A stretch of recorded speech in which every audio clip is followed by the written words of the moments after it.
Hello. I think we're live. People said that the intro's too long. I like it, but just to appease you guys, I cut out Oblivion. So here we go. But when the show finally turned on for the first time to get the bugs worked out, it's finally in a position where we could turn it on. I had tears in my eyes. There was some problems, there were some bugs that needed to be worked out, little knick-knack, little stuff. But it didn't matter. I seen it. They came to life. For 25 years they've been sitting in a crate, and I just breathed the first breath of life into them. And, yet again, there's no words to describe it. I sat here and I cried like a child because my dream had just came true.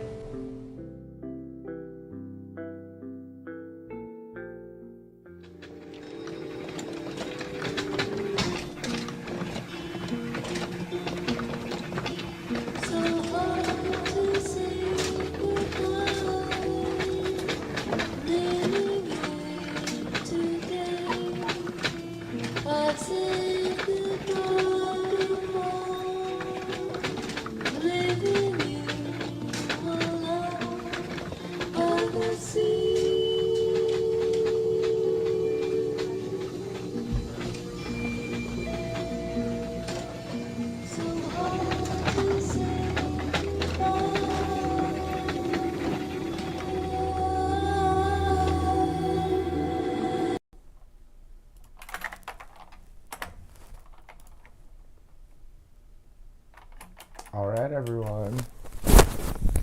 So I wanted to see if I got chat working, just out of curiosity.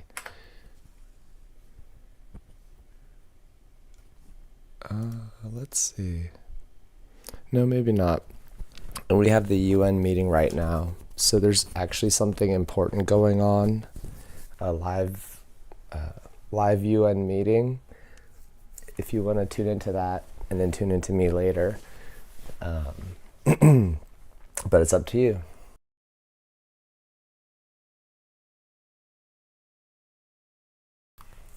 So today what I was hoping to talk about is, it's a bit dramatic, right? But the persecution complex, and how, can I not get it to work? Maybe I can, hold on. Service active, service on. Yo, setting up chat, boss. The question is, the persecution complex, if the world really is out to kill us, and if everything is set against us, what can we do to survive? And I'd like to think that it wouldn't, necessarily just be like dig a hole and hide, right? Like that would be a bit sad if that's all that we have left. Whoop. All right. So now we're bouncing around, making a mess. Chat's still not working. But I have a few people, and so I don't know if you saw the preview image, but I have Viktor Frankl, who's a Jew that survived the Holocaust, and then I have Robert Anton Wilson and his Chapel Perilous to read with y'all about how to make sense of what doesn't make sense or what seems impossible. And besides talking around it, I'll set up chat another time, guys. I'm sorry. I'll check in when I can.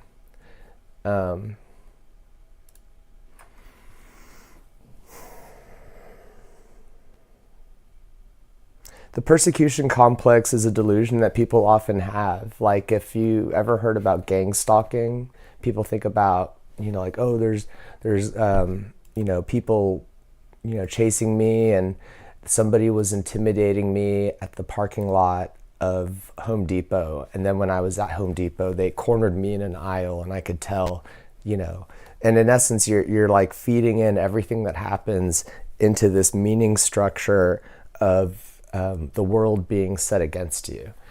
Now, is that all delusion or is it true, right? If you're a man, a lot of men understand, especially if you're an older man, that the world really does want to kill you. And you have to be prepared for that and be ready to defend yourself. And I think a lot of women know that too. And so we can give them credit for being on top of their guard.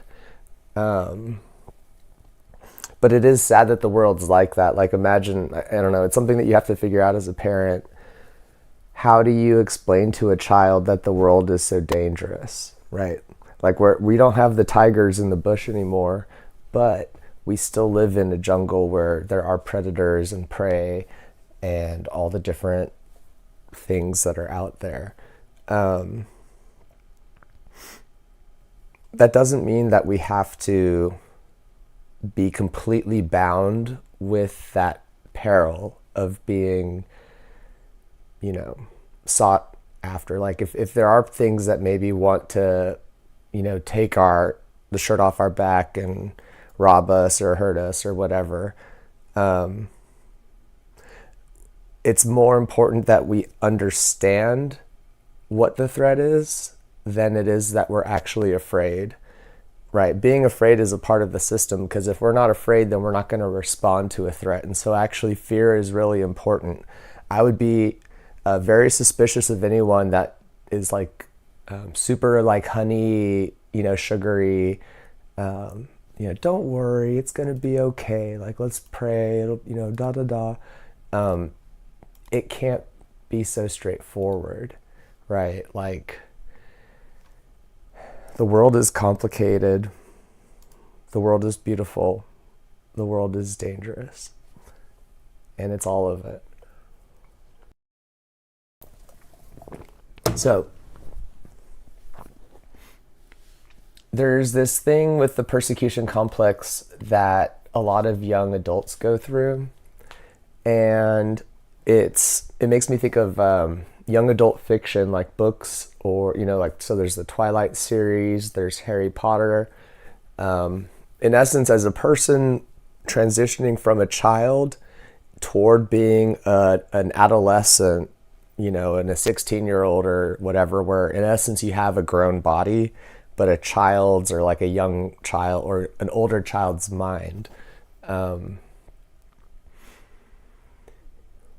You have to bridge your childhood sensibilities and that kind of like gingerbread house enchantment, hopefully, that you may have, unless it's already been busted. But you have to bridge that with the reality that people have expectations of you, and people will, show up and bring things to you that maybe you're not prepared to react to. And so it's really a bigger discussion of preparedness, right? Like, in essence, if we're able to fully understand what is around us, and then also put it into scope and perspective, and that's where the persecution complex, like, if I really think that everyone's out to get me, I'm not going to ask anybody for help, right? Like, I might have a best friend, or I might have somebody that would be the key to helping me through something. But if I am convinced that, there's not even any gap of light of the clouds of storms around me, then I have succumbed to my situation. And that's kind of what I'm trying to talk up to of course we are persecuted, and we must recognize that we are persecuted in many ways. There's one degree of recognizing it and responding to it. There's another degree of internalizing it and making it a part of who you are. And to internalize persecution, there is some degree of like the despair and hopelessness of how big it seems, and how indomitable, how much it's like a concrete wall. That's a lot of times, I won't say that you can kick down every concrete wall, but the more I've lived, the more I've seen that things that people have cast as firm and definite are able to be chipped through, cut through, or whatnot. Like, reality will be real, and let's discover it together. But I get very suspicious of people that say it's cooked, right? Too late. There's no option. And I don't know. This is like when Obama was running for president, and it was hope and change, and hopey hope, changey change, and we're going to change, and it's going to be great. The idealism of youth can only go so far, and that's with the young fiction, right? Like, to make sense of that bridge of our ideals of justice and fairness in the world, and then the manifestation of unfairness and evil and pain and awfulness in the world, right? Like, they must cope with it in somehow or way. And so then you have like the Harry Potter anthology where you're chasing down evil wizards that are eugenicists or something, right? Like they're wizard supremacists over the average common humans, right? It's to help that magical thinking that is completely it is immature, right? Because it's not about how to build a structural weight retaining bridge or something. It's about an English boy waving a stick around while a gay old man congratulates him breaking all the rules. It's not a real story, right? But why is it important, right? Like, why has J.K. Rowling sold so many books? Because children found a refuge from, I can't even imagine, right? It's an escape, because in that world, they can imagine having that power and that capacity to change things around them. Now, you can get lost in this, and I'll bring up, the Japanese have something for everything, right? Let's see if I can get this. Boom. Chunnibyo.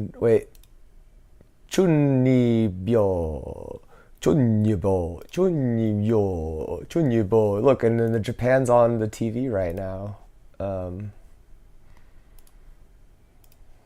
See, we got Japan right here.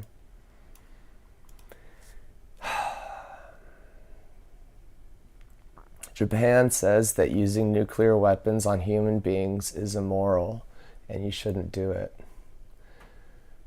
Chunyobyo.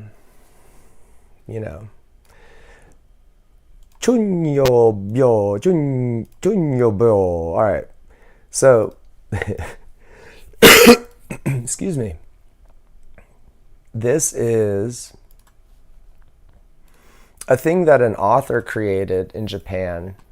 And the author was describing, I'll just read it, the early teens who have grandiose delusions, who desperately want to stand out, and who have convinced themselves that they have hidden knowledge or secret powers. It translates to middle school syndrome, 8th grade syndrome in the United States, and it's a very anime thing.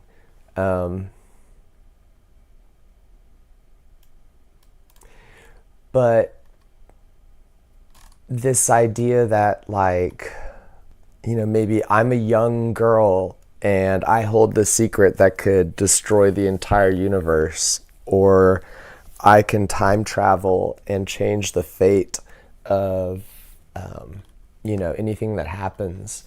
They had this interesting bit, I don't know, Wikipedia is deplorable, but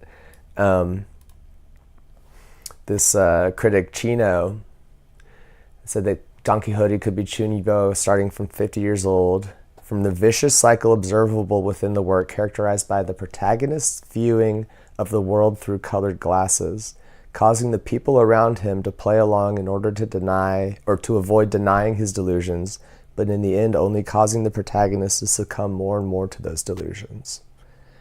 So it is an interesting thing of discernment there, right? Like, if everyone is saying, go ahead, you do have magical powers, like, who am I to say that you're not the reincarnation of Jesus or whatnot?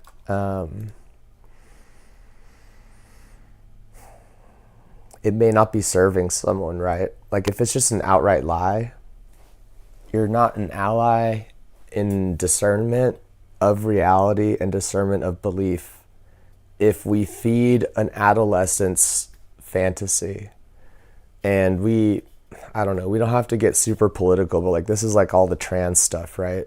Like if there's a little kid that says, I am a half cat girl and I need a litter box in my math classroom, for the adults and the people around to put a litter box and let her defecate in it during class, it's not a, it's you're suspending a falsehood, right? Like even I, who wants us to be nice and pretend together, there has to be limits to what we indulge. And that doesn't mean we have to be limited to what we imagine either. Like if I want to imagine that I might be able to channel the mediums of my dead relatives, and if I close my eyes or in a certain setting, I can tell you, I feel grandmother with me, and my feeling of grandmother is telling me that she wouldn't want this. Why not? Right? Am I a magical leprechaun now? No. Am I a medium? Do I need to wear a hood now and an eye patch to show that I have superpowers? No. But I can indulge it. And it's like the magic stuff, like where you might burn an incense or say a prayer, or you make a little voodoo witch doll, or vision boarding, right? Is vision boarding doing some kind of hexing of your future and trying to set things up? I don't know.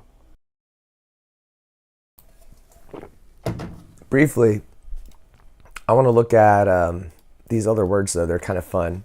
So we have adolescence, adultism, okay, antisocial, no, nah, fantasy-prone personality. I imagine somebody that is a little too hung up with their fictional novels, or they're making, like there is a fiction affinity or orientedness that it's like important to be able to access fantasy and fiction and be able to imagine in the unreal space as humans. But it's kind of like psychedelics, like people that abuse psychedelics and they're doing them constantly, they're not ever checking back in. And it's a way of, it's almost like you're juicing the orange too much, to the point where it's like you can't even come back. Like you don't have enough energy. You swam too far off of shore, and now you can't swim back to ground.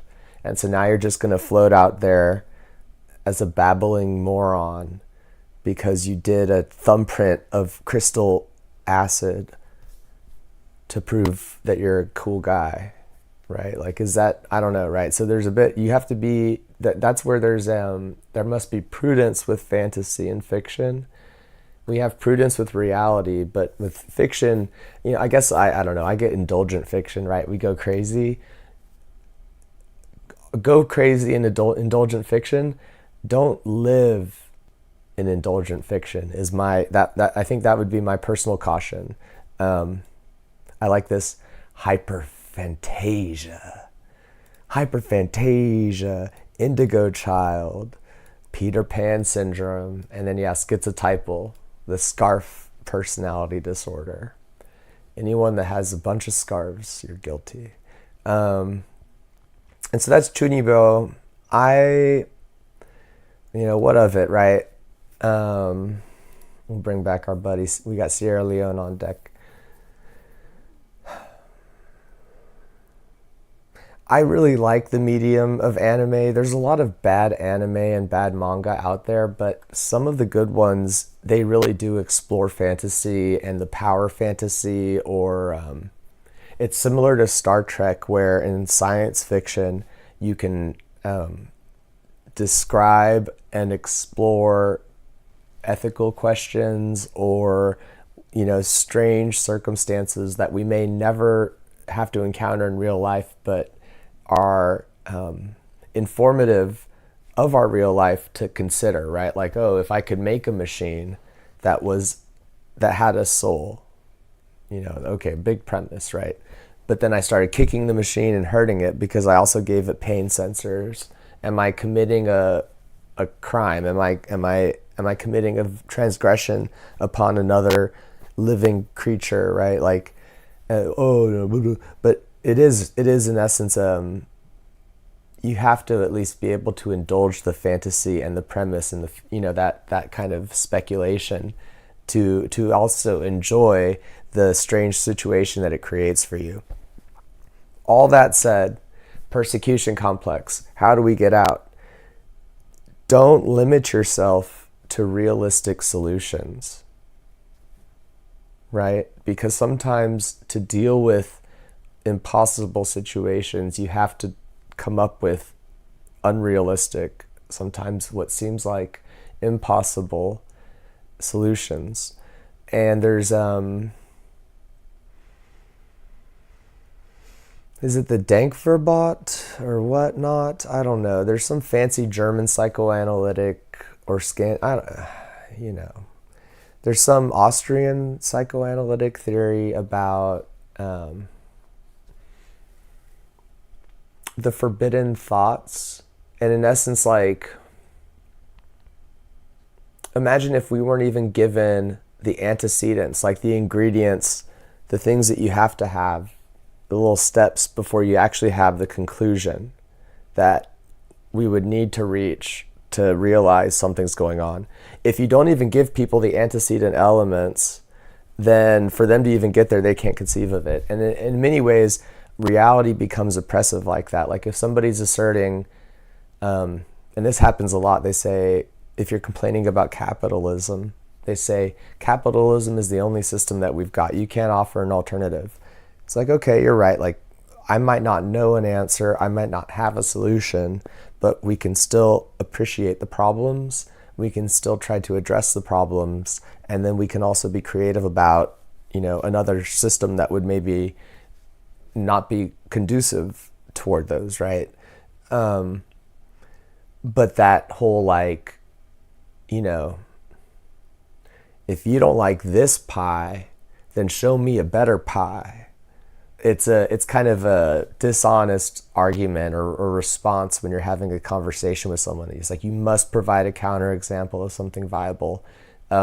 We can give them credit though of like, look, like so far it's the best thing in town. It's the most functional in terms of human progress.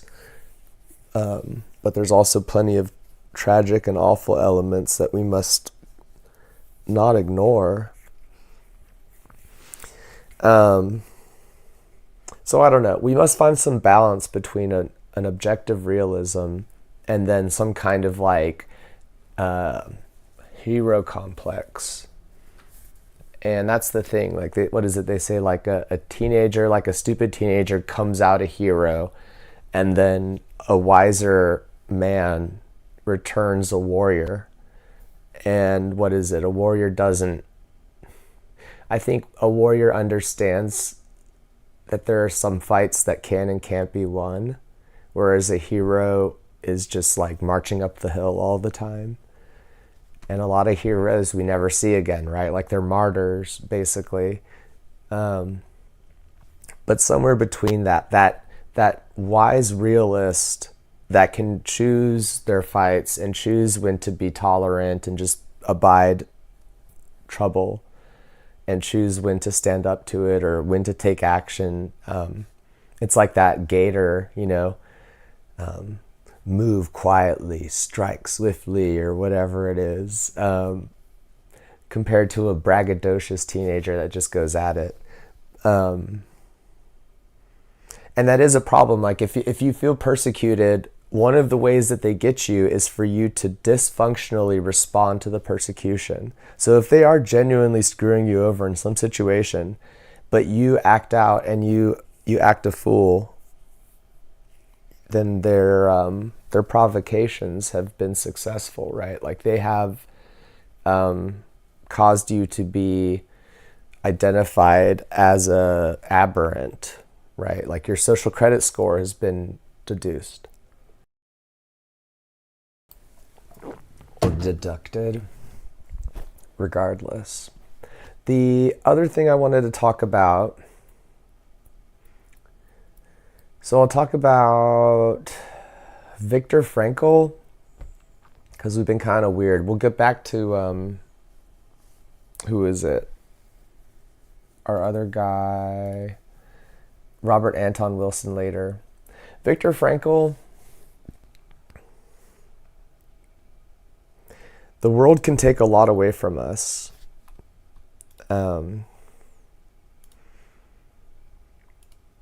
It can take everything we love and care about. It can take our own lives. It can take our dignity. I mean, I don't know about dignity, but in essence, we are in the material real world. We are at risk of losing everything, right? Sorry, guys. Viktor Frankl, he's a dude that was I think a psychotherapy or psychology professor at Harvard, or I don't know where the heck he was. Anyways, his silly acts ended up in a concentration camp, and he had to deal with, all that nonsense and awfulness. And, imagine, he has this great book, A Man's Search for Meaning, but imagine you're in the snow, you're almost naked, you're freezing, you're hungry, the woman that you love, you don't know where she is or what's happened to her, all your family, all your friends, you don't know where they are. And despite all of that within him, and he described this, he had carried in his heart, in his consciousness, a refuge, an oasis away from all of this tragedy and calamity that was his real life.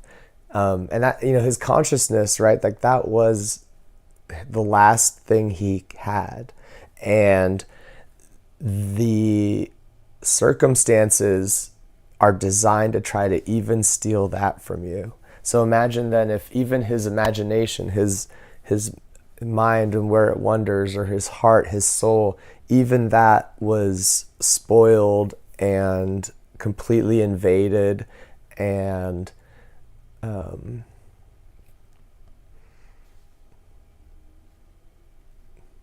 entangled by the trauma. But he held on to some shred of himself inside of that, and despite all the bother and all of the evil that was around him, that was saying, you don't matter, you're not important, you need to die, right? Trying to extinguish him in the freezing Arctic of the camps or whatever, I don't even know.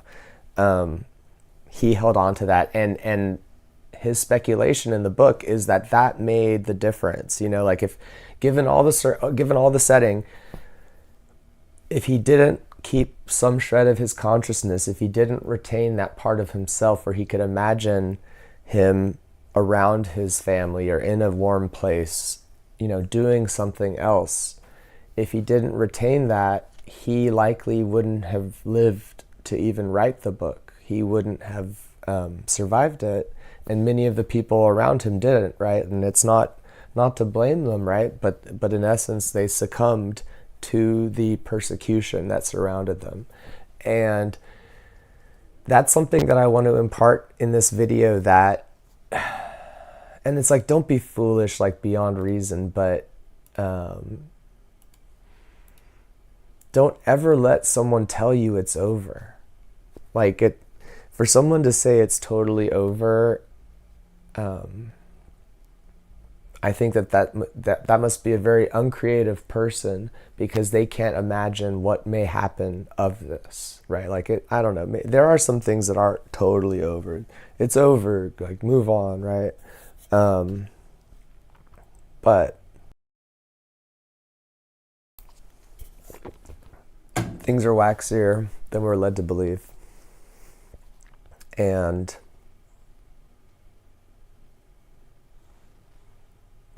You never know when things can change. It should give you relief, and it should give you anxiety. You never know when things can change. So, just be ready for it. Let's see how we are on time. We've been cruising and bruising. All right, it's 30. I want to read you this Chapel Perilous thing. How do I introduce this? So this is about psychosis, and you have to think about the body's functions. So when you're sick with a virus or bacteria and you get a fever, why does your body burn? It burns so that the germs can die off. Your body's overactive and fighting things off. Psychosis to me seems like it is very similar to a fever of the mind. Schizophrenia, a psychotic break, things like that. A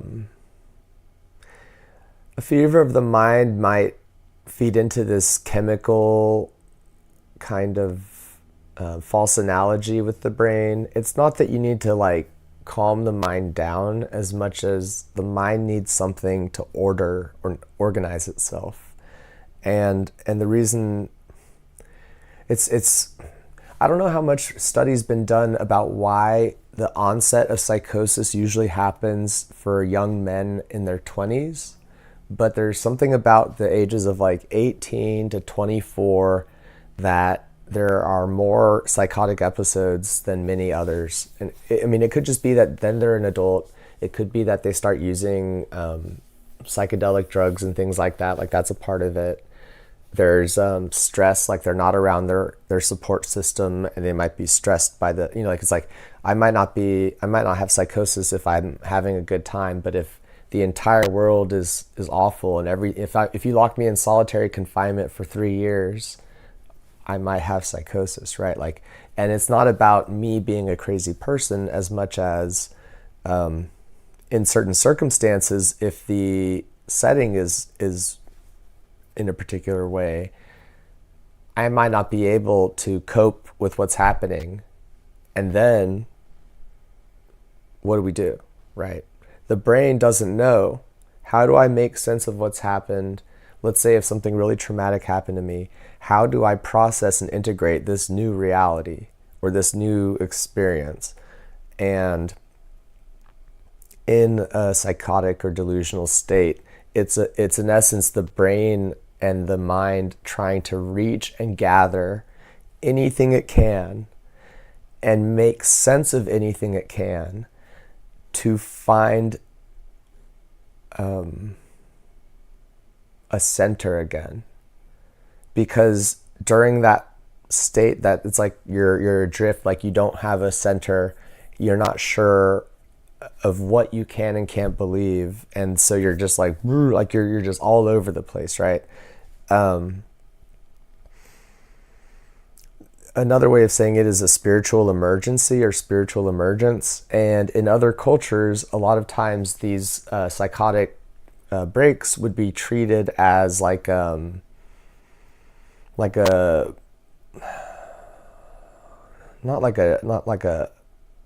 rite of passage, but it would be like a youth ritual where the community would support a person, and they would have communal meaning structures that would support that person to understand the strangeness that's happening to them, right? So maybe the family and villagers would come around and they would sing all of the songs of their village and their people, and in a way reorient and anchor that person back into their foundation or their upbringing. Maybe there's somebody that is there, besides evoking their foundations, there's more of that kind of sitter attendant role where they let the person be there and they let the person be distressed while they're in the proximity, making sure that they don't actually harm themselves or others, or accidentally do something foolish.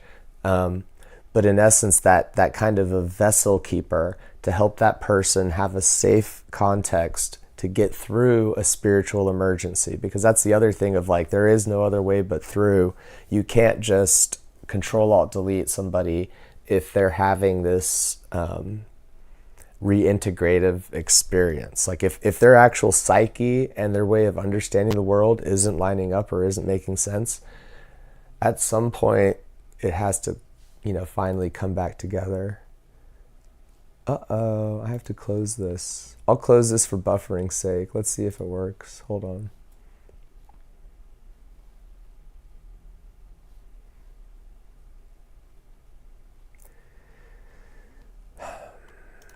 Okay.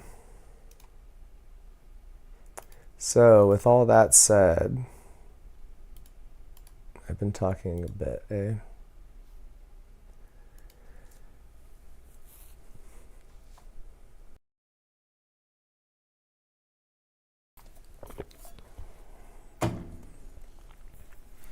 Something that I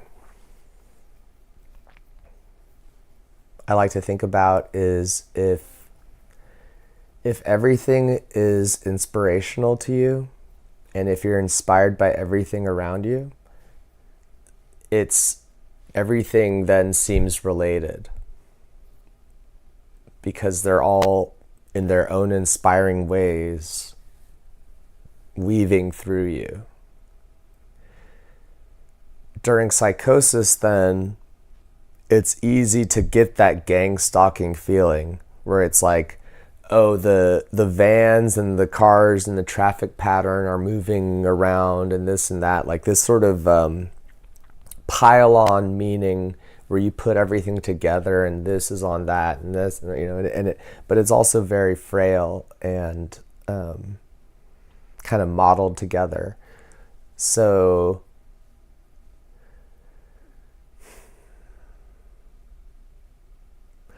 it's a strange thing to describe, kind of like a storm cloud, or like the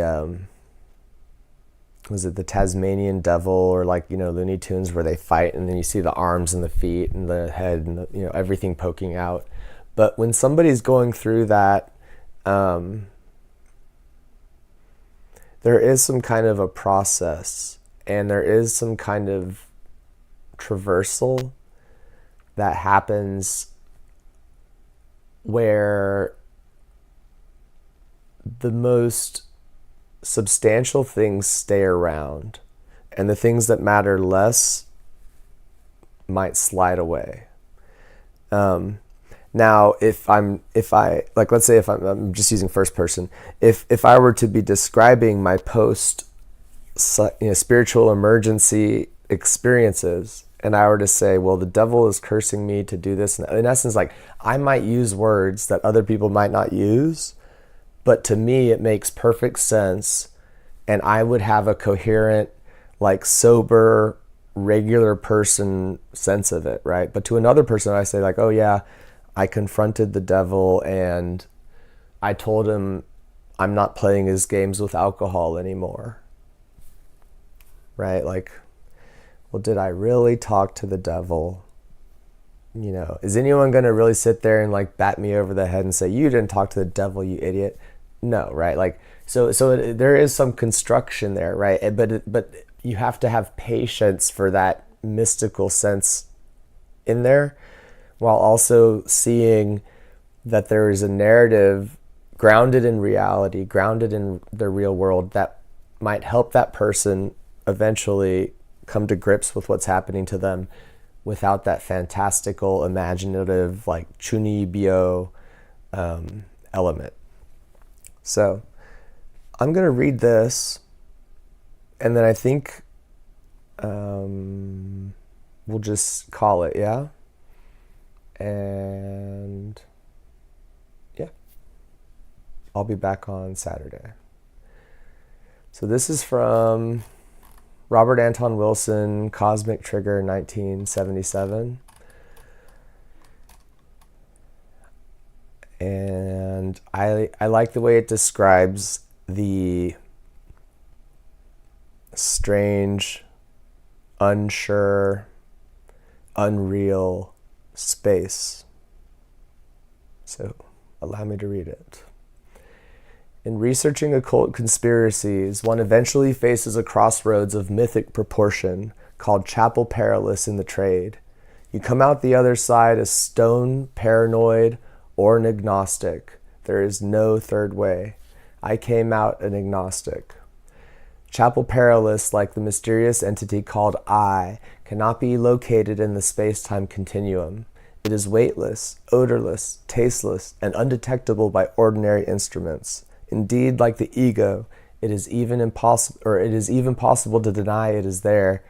And yet, even more like the ego, once you are inside it, there doesn't seem to be any way to ever get out again until you suddenly discover that it has been brought into existence by thought and does not exist outside thought. Everything you fear is waiting with slavering jaws. Where are we? I just want to make sure it's on the page, eh? Oh, we blew it. Everything you fear is waiting with slavering jaws in chapel perilous. But if you are armed with the wand of intuition, the cup of sympathy, the sword of reason, and the pentacle of valor, you will find there, the legends say, the medicine of metals, the elixir of life, the philosopher's stone, true wisdom, and perfect happiness. That's what the legends say, and the language of myth is poetically precise.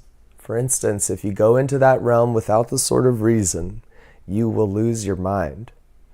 But at the same time, if you take only the sword of reason without the cup of sympathy, you will lose your heart. Even more remarkably, if you approach without the wand of intuition, you can stand at the door for decades, never realizing you have arrived. You might think you're just waiting for the bus or wandering from room to room, looking for your cigarettes, watching a TV show, or reading a cryptic and ambiguous book. Chapel perilous is tricky that way.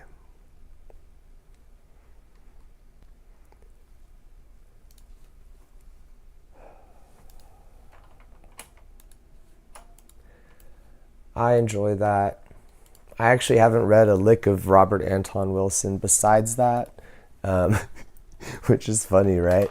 But I think we get enough of an impression from him immediately.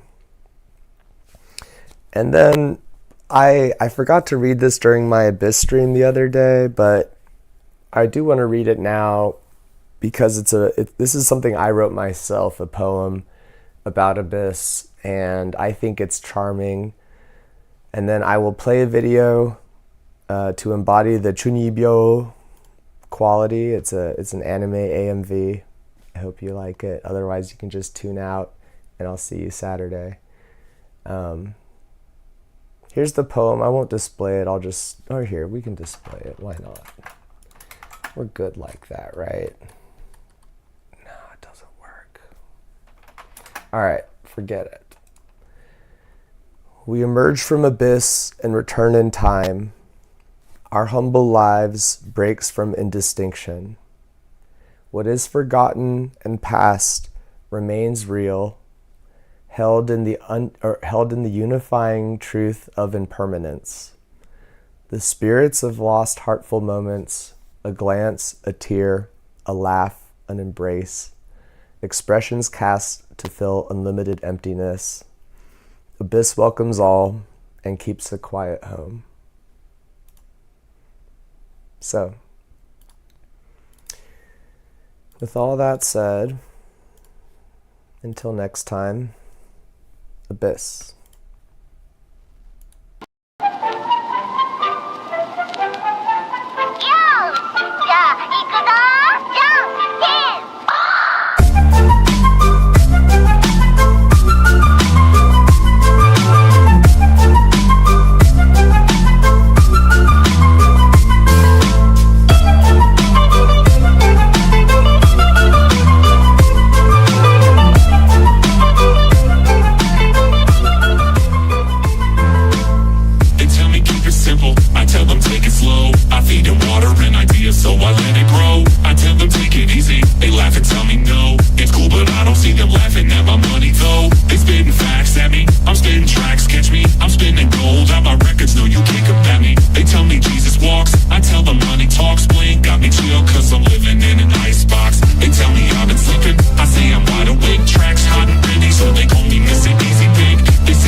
so much bread, I don't care that they're just being fake. They tell me they're below me, I act like I'm above. The people blend together, but I would be lost without their love.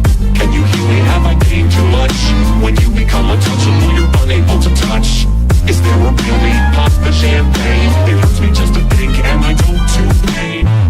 Staying still, eyes closed, let the world just pass me by. I paid bills, nice clothes. If I fall, I think I'll fly. Touch me, Midas, make me part of your design. None to guide us, I feel fear for the very last time. Lay still, restless, losing sleep while I lose my mind. All thrill, no stress, all my muses left behind. Peace, y'all.